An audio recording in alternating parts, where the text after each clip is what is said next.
circuit.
Sir, good morning, sir. Abhishek, sir.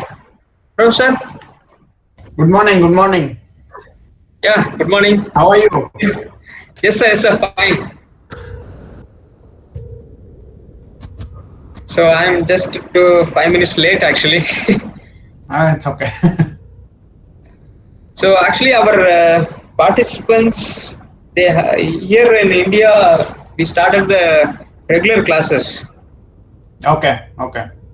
So some of the participants will join after this due course. Okay. And in this line, I would like to introduce Professor Dhanman sir. Is one of my faculty member. near my department, biosensor department. Mm-hmm. So he's one of the pioneer in the biosensor. So Okay. can you interact few minutes? Yeah. Yeah, Dharman sir.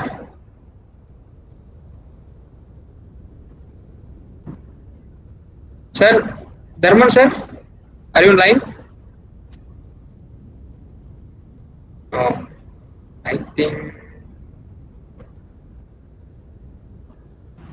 he's connected.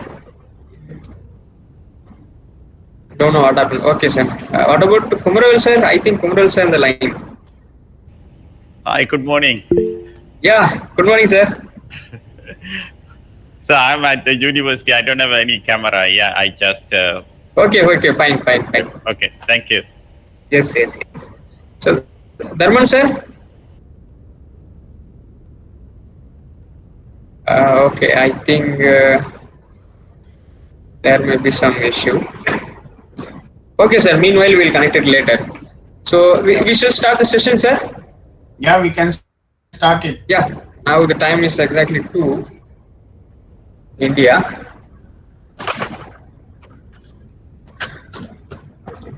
So.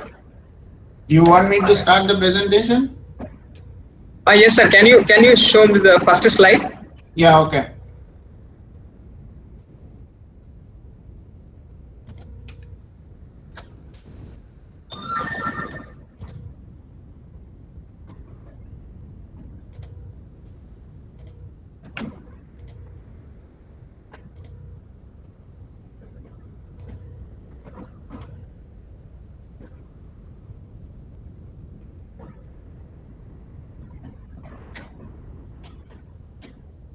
Yes, sir. Can you go to the next slide, sir? Okay, let me see. Yeah, it's working well. Yes, sir. Yeah. Okay. Working. Yes. Yeah, okay. Yes, fine. So welcome Professor Abhishek Lagari and Professor Muthulingam Kumaravel and Professor Venkata Dharman sir and other faculty members who are actively engaged in the short-term course and research scholars, PG students. So this is our third day of our short-term course program. So we are conducting a 2D quantum dot synthesis and application of electroluminescent diodes, sensors and solar cells. So on behalf of Brunel University and Alagappa University, I welcome you, all the participants for this short-term course. And today the lectures will be going to given by Professor Abhishek Lagari from Brunel University, UK. So he's going to be cover the topic of hydrothermal and solvothermal methods and electrochemical and templated synthesis.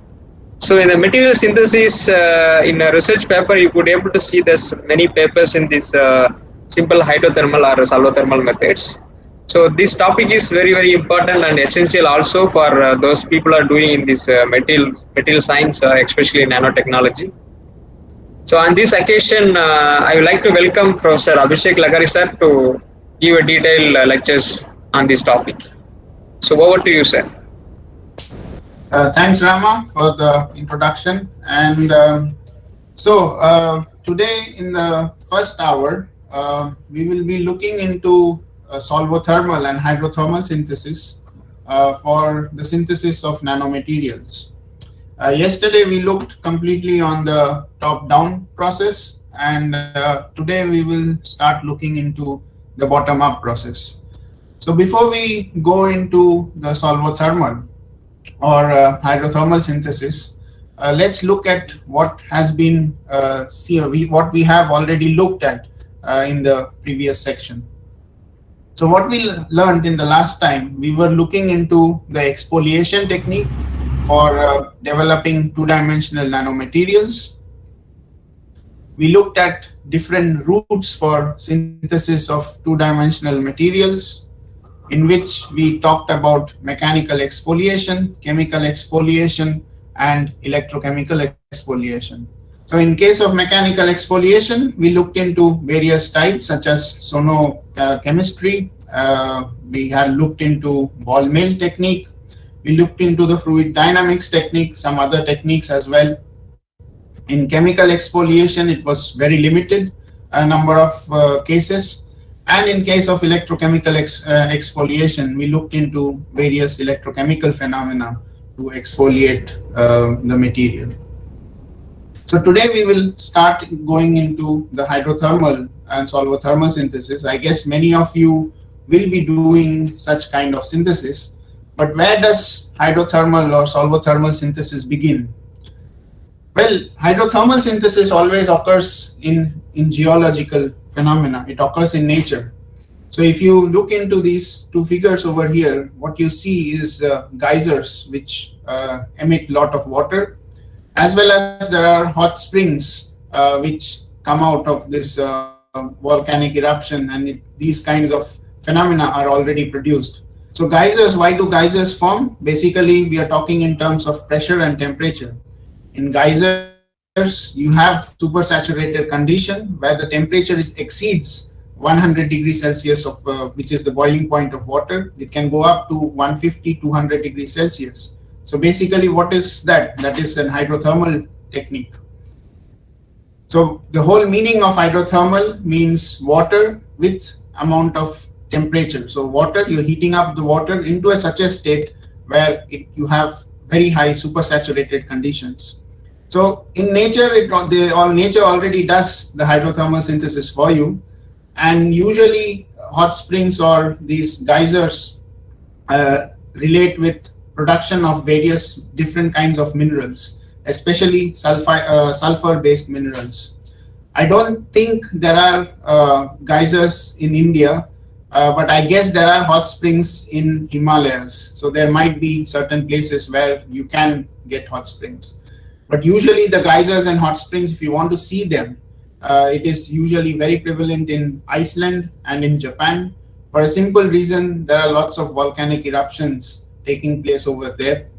And of course, hydrothermal synthesis process takes place below the ocean where you have volcanic eruption. For example, if you go down to Greece, below the ocean near Greece has a volcanic eruption taking place below the sea level, and you have extreme pressure and extreme temperature conditions where hydrothermal synthesis produces different kinds of minerals, especially sulfur-based minerals. So one can think of such as molybdenum sulfate. It's a two-dimensional material. You can produce a quantum dot. If you have molybdenum at that particular position, the nature will create for you molybdenum sulfate nanoparticles.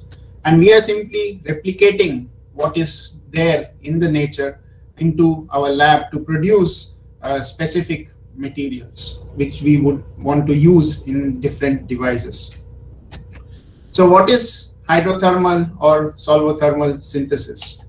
So hydrothermal synthesis involves the synthesis of inorganic materials through the dissolution and recrystallization process of sparingly soluble or insoluble materials in a special sealed reactor such as an autoclave. So this is what basically we are doing. We are synthesizing the material in terms of hydrothermal synthesis. We are taking the inorganic salts into a water medium, and then we are putting this water medium in a sealed reactor. And because of the pressure and temperature conditions which we are giving, it goes into a supersaturated state where the ions are sparingly soluble in the material, and therefore it will dissolve and crystallize during the process. So in case of aqueous solution, the reaction medium is water, and because we are applying high temperature and high pressure, these conditions help in reaching these supersaturation states for the production of the nanomaterials. Obviously, when we are doing hydrothermal synthesis, we are able to control our reaction. We are going to control the pressure, temperature. We have other variables such as the concentration of ions. We can add different amounts of solvents or chelating agents. So there are lots of variables we can play with in order to synthesize the required materials. So what is the basic importance of hydrothermal synthesis.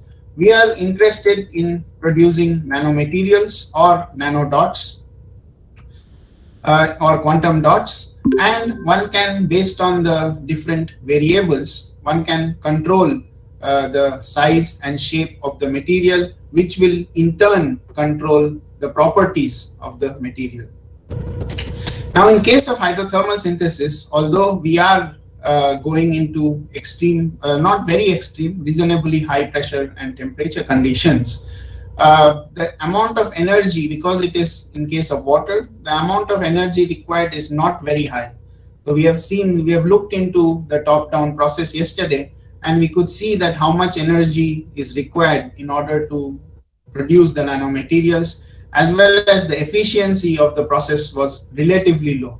In case of hydrothermal synthesis, it is much easier. The efficiency of the process is slightly higher, and therefore we have lower energy consumption.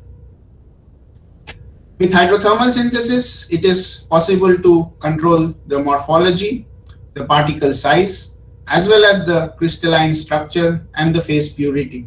Obviously, there are problems regarding phase purity, which we will discuss in the couple of slides later, why we are having why it becomes complicated in getting a very phase pure material, as well as why it becomes a problem in obtaining exactly same result. So if somebody has done hydrothermal synthesis, if you do 10 experiments of the same batch or the same material with the same concentration, you will not get 100% repeatability. So why is that? We will look into that aspect from a thermodynamic point of view. And finally, basically the hydrothermal reaction is a molecular-based reaction in a fluid solution. So what is the difference between hydrothermal and solvothermal synthesis? The only difference between the hydrothermal and solvothermal synthesis is the solution which we use. In hydrothermal, the word itself means we are dealing with water. And in case of solvothermal, we are using organic solutions, or we are using different kinds of mixtures of organic solutions. So therefore, this is the only difference between solvothermal and hydrothermal synthesis. In addition to hydrothermal synthesis, in case of solvothermal synthesis, there are certain advantages. Why we go towards solvothermal? Let's look at this in this slide. So one of the things which we use is the solvent or organic solvents, and we can add something more into these organic solvents. Now, organic solvents usually adsorb onto the material. So once it adsorbs onto a particular lattice plane, especially during the nucleation process, then you can, by controlling the temperature and other variables, you can possibly grow nanowires. It can inhibit the production of, it can inhibit the growth along that particular lattice, and therefore you can produce nanowires. Also, it can help in growing in that particular lattice and inhibiting the growth in other lattice planes.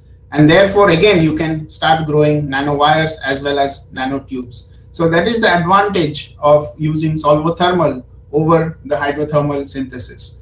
So in that case, when you have organic solvents, or you can have different organic solvents which adsorb onto different crystal planes or lattice planes, you can define the growth pattern and control the morphology and the size of the particle. Now you can add reducing agents into your reaction, hydrothermal reaction. Solvothermal reaction. Basically, you want nuclei to form quickly, and therefore, in general, usually researchers add certain reducing agents during the solvothermal process to induce the nucleation process of the nucleation and the growth process.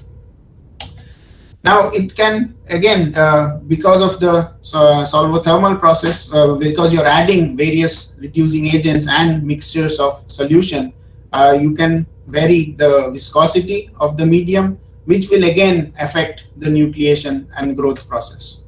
And finally, the solvent, as I said before, it can act as a chelating agent, and therefore one can modify these chelating agents in order to produce various nanoparticles as well as nanowires and nanotubes. They can also act as soft template. So when you have organic solvents or special organic solvents which act as a soft template, then you can start producing porous nanomaterials. So this becomes a big advantage over the hydrothermal synthesis, where your only control is between pressure, temperature, and concentration. So therefore, solvothermal synthesis is slightly more preferred compared to hydrothermal synthesis. One can even have a mixture of water and organic solvent in order to produce different nanomaterials with their particular properties. So now that we have got an overview of what is hydrothermal and solvothermal synthesis, and we have looked into certain advantages of solvothermal to compared to hydrothermal synthesis, let's look at it from a thermodynamic point of view. So first we'll go through the theory, and then we will continue with some experiments, experimental results, as well as we will discuss these experimental results. Now, in case of hydrothermal, or you can say solvothermal, in these cases, the first step, it includes basically three processes. The first step is the formation of a supersaturated solution. That's going to be the first step of the process. The second step, it is going to be followed by nucleation process, and the third is going to be the growth process. Now I have separated out the three steps. So supersaturation, it's a known condition. We are all aware of it. But most of us basically think that nucleation and growth processes are the same thing. It's a process which takes together. That's a problem over here. That's why you don't get much of repeatability, because in case of solvothermal or hydrothermal synthesis, your nucleation and growth processes have to be separated from each other. Why does it have to be separated? We will look into it from a thermodynamic point of view in the next couple of slides. Okay, and in this case, the Gibbs free energy or the rate of nucleation basically depends on the critical radius of the nuclei formed, as well as a function of supersaturation. So if we have a supersaturation ratio S will depend on the concentration of the solution, the concentration of the metal ion or whatever ion you're putting in the solution, divided by the concentration of metal ion at the saturation concentration. So that is defined by the supersaturation, the S. So this is something which we have to remember. Now let's look into how crystals form. So if we look at it from a thermodynamic point of view, what we are looking into. So this is a slightly crowded slide over here. However, let's break it down into various parts. Now, in case of nucleation and growth process, when you have a solution, so your starting point is solution. You have applied pressure and temperature. Now you want to nucleate something. You want to bring out a secondary phase. You have a liquid phase. Now you want to bring it into a solid phase. So when you have to have a phase change, then from a liquid to a solid phase, you're going to have a phase transformation. Then that's where you're going to create your surface energy, because once you form the nuclei, you have solid as well as liquid phase. So there will be a surface energy term. So when we talk in terms of Gibbs free energy, there are now two terms. The first term is going to be the surface energy term, which is the birth of the nuclei. And the second term is going to be the volumetric Gibbs free energy, which is given by delta GV. Now, volumetric Gibbs free energy term is basically when you have the concentration. So it depends on S, which we defined previously. So we have a material in solution. We are taking it to a supersaturated condition. So delta GV is going to be the Gibbs free energy of the solution in liquid state minus the Gibbs free energy of solution in supersaturated state. So now obviously if you think about it, in the Gibbs free energy in liquid state is going to be much less compared to the value of Gibbs free energy in the supersaturated condition. So if you think of water as liquid and water in steam, the Gibbs free energy of Gibbs free energy of steam is more negative compared to Gibbs free energy of water. Sorry, not negative, but it has a higher value compared to Gibbs free energy of water. So in case of hydrothermal, for example, if we look at Gibbs free energy of water minus Gibbs free energy of steam, delta GV term is going to be negative. And therefore, this whole term will become negative.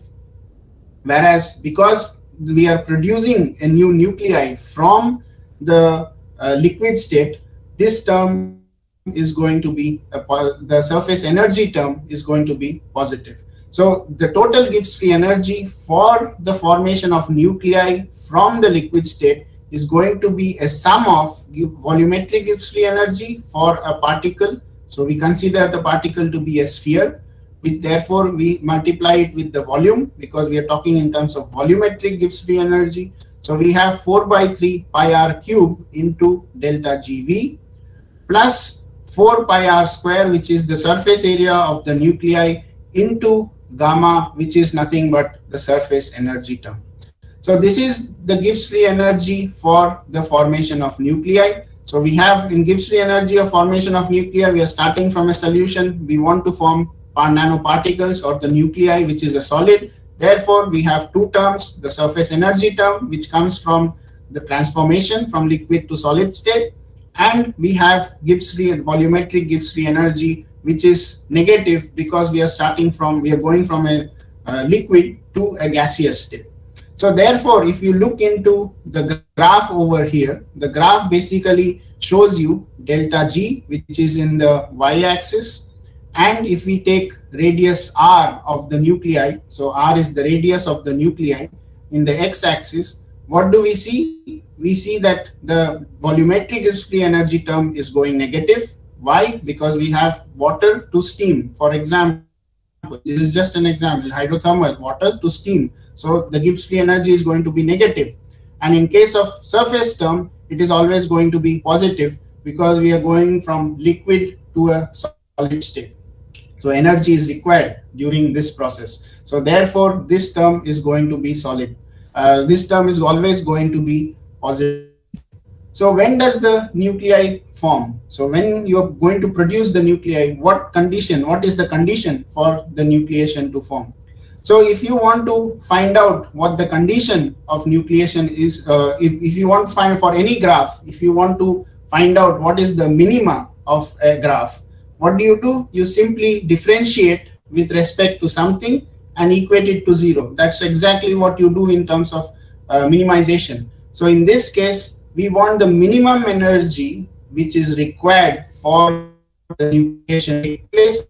And when we talk about minimizing what is the minimum amount of energy, we will just simply differentiate this over here, the delta G term over here, with respect to r, because r is the radius of the nuclei, and then equate it to 0. So that's exactly what we do. We take delta G by d delta G by dr, which is equal to 0. So you simply differentiate this equation, equate it to 0, and from that you can find out delta G star, which is the minimum amount of energy required for the nuclei to form. And you get another term which is called r star, which is called the critical radius. That means that is the minimum radius of the nuclei which you form. So if you differentiate, equate it to 0, what do you find? You find that r star is going to be equal to minus 2 gamma divided by delta GV. Gamma is the surface energy. You have delta G star, which is nothing but equal to 16/3 pi gamma to the power 3 divided by delta GV whole square. So these are the two terms which are essential. So what does it say from, if you look into the graph, we can clearly see that we have the surface term, which is positive delta G. We have the volumetric term, which is negative delta G. And we have r star somewhere in between the two terms. So obviously it depends on different variables. We can adjust the R star, which we will see in the next couple of slides, but one can clearly see what this really means. So what it means from this graph is that as you decrease the term of surface energy, if you decrease the surface energy, you can start your R star, or you can start controlling the nuclei size. You can bring it down to quarters if you want. You sort of increase the surface energy, then you're going into higher nanoparticles. So simply by the most important term over here is the surface energy term, which one needs to control during the nucleation and during the formation of these nanoparticles. Now we have got a sort of feel what the delta G is for the case of nuclei. But we have one more term. We have the temperature term, which is missing in this equation. So what is the basic driving force for the hydrothermal or solvothermal synthesis? Obviously, again, we have to talk in terms of delta G. So the basic driving force, what is delta GV, which is the basic driving force? The driving force is nothing but delta HV, which is the volumetric enthalpy, minus T delta SV, or which is T is the temperature, delta SV is the entropy, volumetric entropy change. So now what do we want? We want it at equilibrium. So at equilibrium, delta GV is equal to 0. And then obviously you can say that delta SV is nothing but delta HV divided by Tm. We substitute back into this equation. We substitute back into this equation, and we can come up with this equation where we have delta GV is equal to delta HV minus T into delta HV divided by Tm, where Tm is either the melting temperature or supersaturation temperature, whichever temperature, it depends. It's a very common, very general term which has been defined over here. And as we can redefine delta T is equal to Tm minus T and substitute back into this equation, we get a term for delta GV. So what delta GV is, or volumetric Gibbs free energy, depends on the enthalpy, volumetric enthalpy, delta T and the Tm. Now we can substitute this delta GV back into the equation which we derived for the nucleation process. So we have delta G star and R star where we have delta GV, and once we substitute that, we come to our equation where we can say that the amount of, or the minimum nuclei, the critical radius, will depend on the temperature as well as the surface energy as well as the volumetric enthalpy. And now we have a complete equation which says, from theoretically we can calculate what would be the minimum nuclei during the process of hydrothermal synthesis and solvothermal synthesis. Now the major term over here is, you can again clearly see in case of R star, that is the critical nuclei, it is gamma. It depends completely on the surface energy term. Of course, the temperature term also is important. And in case of Gibbs free energy, also you see it is gamma cube now. So therefore, one can clearly see that it is the most important term in case of both solvothermal and hydrothermal synthesis will depend on the gamma term or the surface energy term. So now let us look at what happens when we change the gamma term. So to reduce the critical size and free energy for the formation of these particles, one has to increase the Gibbs free energy, that is volumetric Gibbs free energy. So if volumetric Gibbs free energy was negative, so if you increase this and decrease the surface energy term which was going upwards, we can obtain smaller and smaller nuclei. So when you obtain smaller nuclei, you can go towards developing quantum dots, or you can move around. So you can have the complete scale for developing your material from 1 nanometer all the way to 100 nanometer. So how do we sort of decrease the gamma or surface energy? Some of the ways is use different solvents. One can use various solvents which will decrease the surface energy. You can add additives in the solution, such as reducing agents. You use some reducing agents which will help you reduce these surface energy term, and which will help you in growing smaller nuclei. So if you have smaller nuclei, obviously you can then control the growth process. The third step is to induce impurities into the solid phase. So why do you induce impurities into solid phase? Basically, you want to give them sites where nucleation process can occur. So suppose if you want to make ice out of double distilled water or triple distilled water, you will see that even at 0 degrees Celsius or even -1, -2 degrees Celsius, you won't be able to transform it to ice. But if you take tap water and make an ice out of tap water, then you will see that it easily forms ice, because tap water has impurities in them. It has points where it can nucleate, and therefore having impurities in the solid phase will help in the nucleation process, and therefore you can again control this nucleation process and the growth process later on. Now you see the problem. See, now we have when you do experiments, what you're doing, you're taking about 50 ml of solution or 100 ml of solution. You're adding your solvents, you're adding all these things, taking it into a supersaturated condition, and your nanoparticles grow. Now the problem is, if you don't grow all the nuclei at the same point, you will not be able to have uniform particle in your batch process. So therefore, if you repeat the experiments again and again, so if you repeat the same experiment with the same condition 5 times, out of 5 times you might have 3 times you will get very good results, and twice you might not get these results. Why? Because you have slightly changed the nucleation points. So when you go up to a supersaturated condition, if you think of a 100 ml or a 50 ml flask which you're taking over there, at every point you have to have almost the same conditions, which is not possible, because that is not under your control. The system will control that.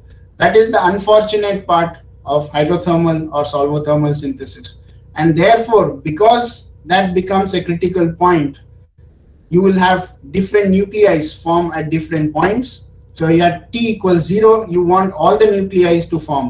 But unfortunately, at t equals to 0, you might have only 60% of the nucleation process, and then at t equals to around 5, which is after 5 seconds, you might have the rest 40% nucleate at that point, because you have now provided the nucleation points. So therefore your growth process, so therefore I said before that the nucleation and growth process have to be different. It cannot be same.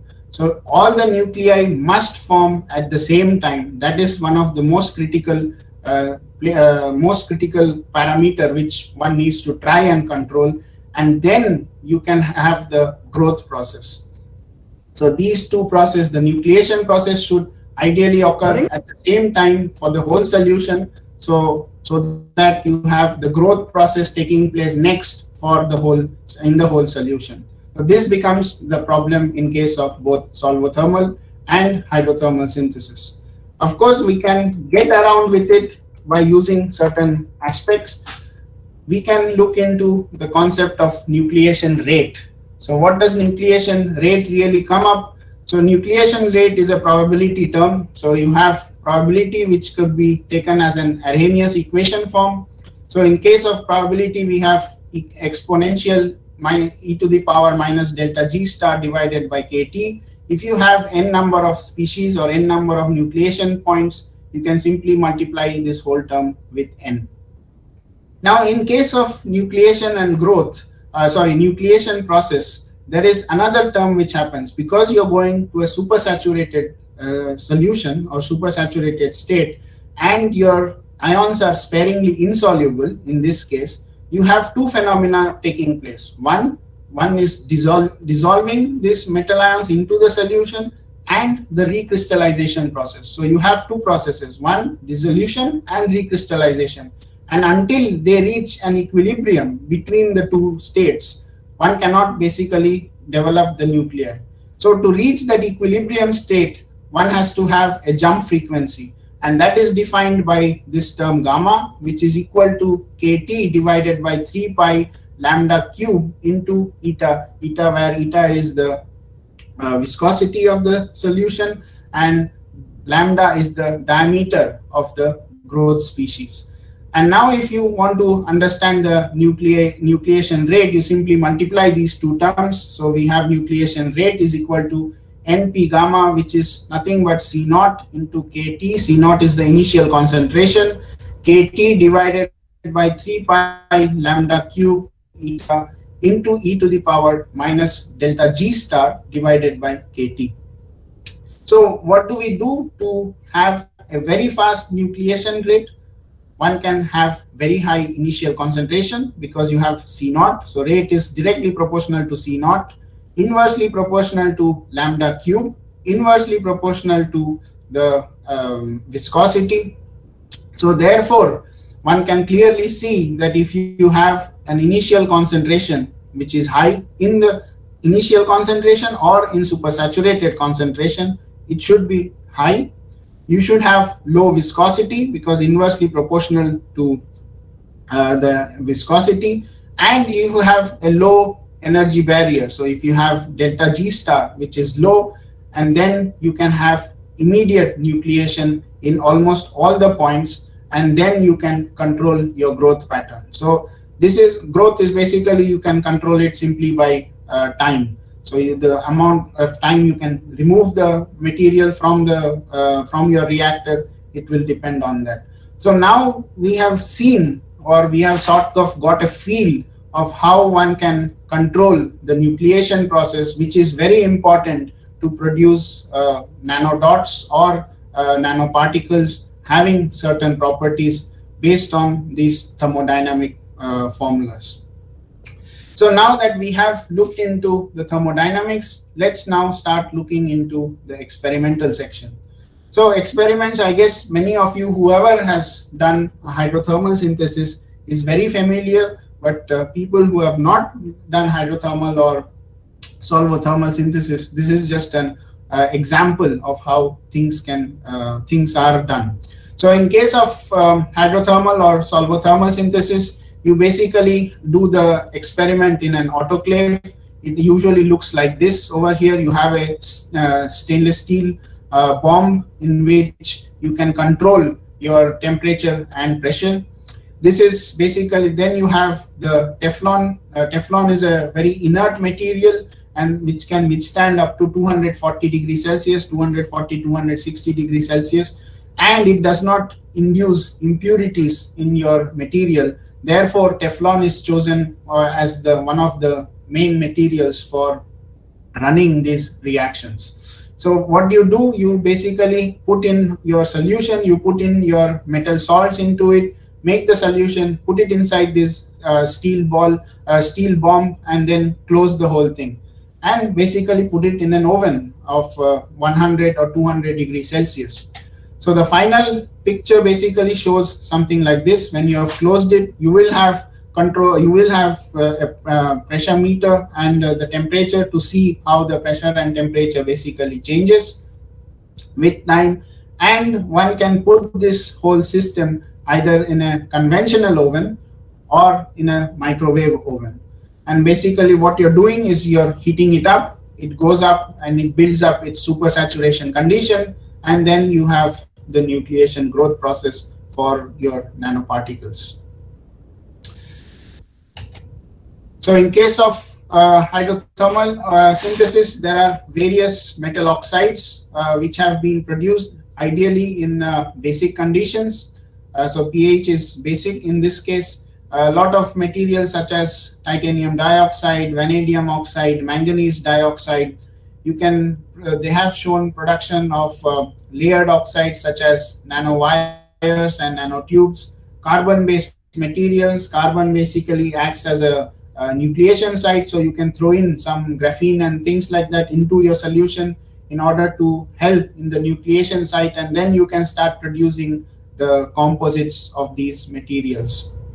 And various other elemental nanostructures have been formed.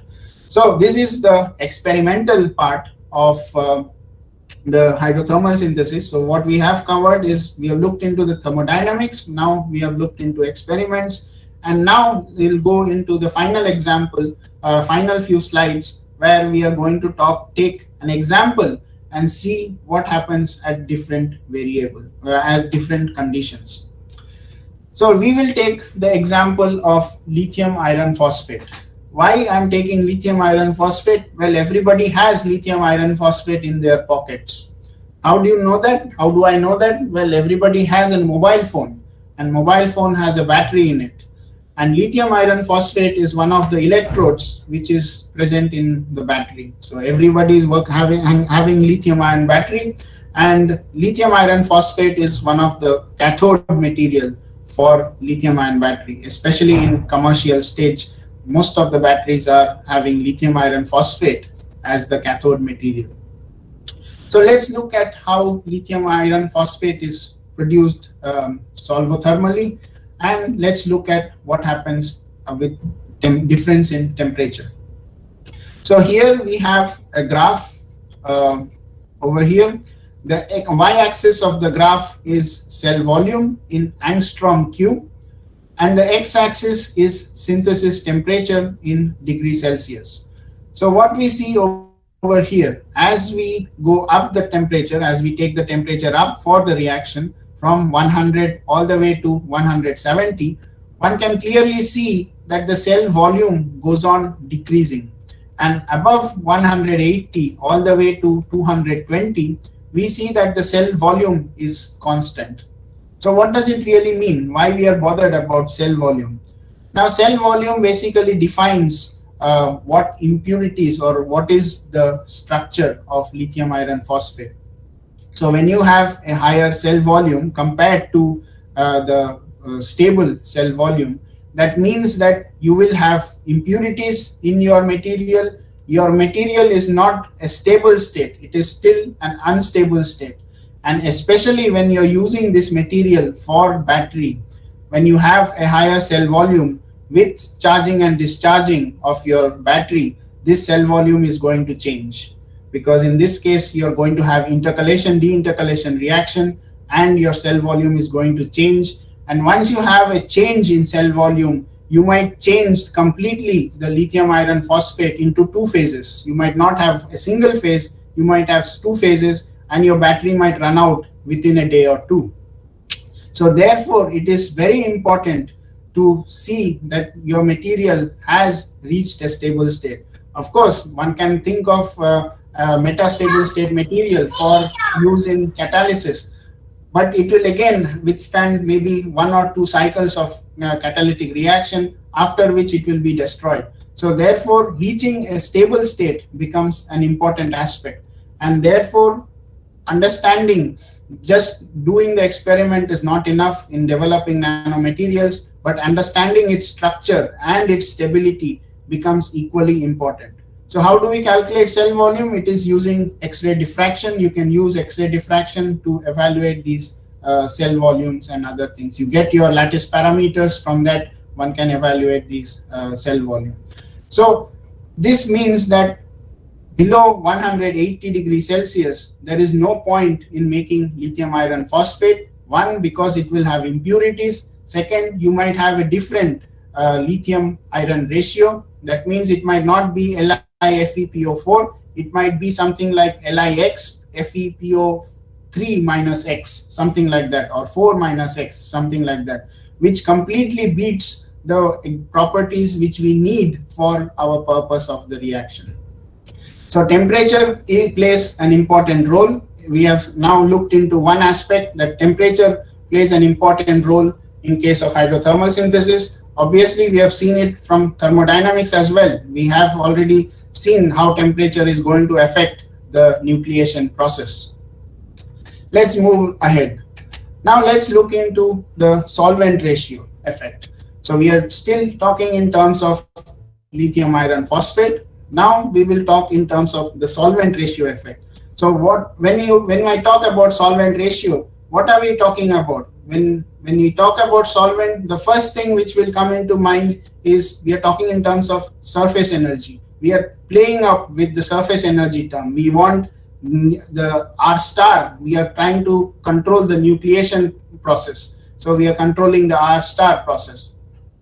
So here is an example. I'm not sure if everyone can read this slide at the bottom, but basically it is a solvothermal synthesis where they have added ethylene glycol to water. So the top three images, the top two give me a second. Yeah, the first and the second image, these two images, which I'm pointing out from with my mouse, has a Eg to water ratio. Eg is ethylene glycol to water ratio as 1:4. Here we have the second two, B1 and B2 is Eg to water ratio of 2:3. And here we have Eg to water ratio as 3:2. So what do we see from this structure? So as the ethylene glycol concentration goes up, we can see that smaller nanoparticles are being formed. So here the SEM image is, from the SEM image, one can clearly see that as we go up from the Eg ratio from 1:4 to 3:2, we are decreasing the particle size. Why are we decreasing the particle size? We are decreasing the surface energy term, and therefore we are decreasing the R star. The particles become much more uniform. You have nucleation process taking place at almost the same time, and therefore you can control the growth process. So this is a clear example of how one can add different solvents to reduce the surface tension term in order to grow smaller nanoparticles. Also, you can see that the growth pattern is much smoother compared to when we have lower ethylene glycol concentration. So that clearly shows how the thermodynamics is linked to the experimental condition. So let's look at the next, the final term, the next term which we have over here, which is the application of surfactants and the temperature effect. Now again, when we talk in terms of surfactants, we are again talking in terms of surface energy, because we are always concerned about reducing the surface energy so that we have lower number of smaller nuclei growths, and then nuclei formation, and then we can accordingly grow the nanomaterial. So here we are forming lithium iron phosphate, and at different temperatures. So the top surface, the top three images basically is the solvothermal synthesis of lithium iron phosphate in presence of a surfactant called tween 40. So this has been done at three different temperatures. This is at 680, this is at 720, and this is at 750 degrees Celsius. And the same process when without the surfactant of tween 40. So one can clearly see from the top images that we have a much more homogeneous structure of nanoparticles which are formed when we have a surfactant, and when we don't have a surfactant, the particles are non-uniform, completely non-uniform. It is very random. And obviously with increase in temperature, the size of the nanoparticles has increased over here. Again, we can relate it back to the thermodynamics. If you remember, it was directly proportional to temperature, R star, and therefore as you increase the temperature, you're going to increase these nanoparticle growths, nuclei, as well as the growth pattern. So one can clearly see or relate what is going on in the microstructure. Simply by seeing the microstructure, one can see what is going on based on how the surfactants affect and how the surface tension affects the nucleation and growth process. Now we come to the final example of lithium iron phosphate, where we have added complexing agents. Again, when we add complexing agents, what are we doing? Changing the surface tension, surface properties, surface energy properties. So here, during the formation of lithium iron phosphate, this was done in hydrothermal synthesis, they added 7% citric acid into the solution. So when you add, this is lithium iron phosphate without the addition of citric acid, this is with the addition of citric acid. So what do we see in these two cases? One can clearly see that much smoother materials have formed when we have citric acid into the material, into the system, and we have non-uniform structure when we do not have citric acid in the system. This paper basically even looked into what happens, or how does the charge property changes or storage property changes of lithium iron phosphate when it is used in a battery condition. So they synthesized the two materials, used it in a lithium ion battery to see how much lithium can be stored in the battery. So here we have the charge discharge profile. So if somebody is not aware of how the battery cycle runs, I won't give too much detail into it. So what we are seeing in the y-axis is we have the cell voltage versus lithium plus, and at the x-axis we have time. This time can simply be multiplied with the amount of charge you have passed, and that's where you get the milliamp hour per gram.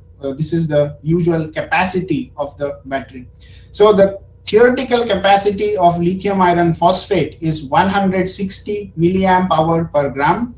And what you can see is when they add citric acid and produce this lithium iron phosphate, they can obtain a charge of 158 milliamp hour per gram, which is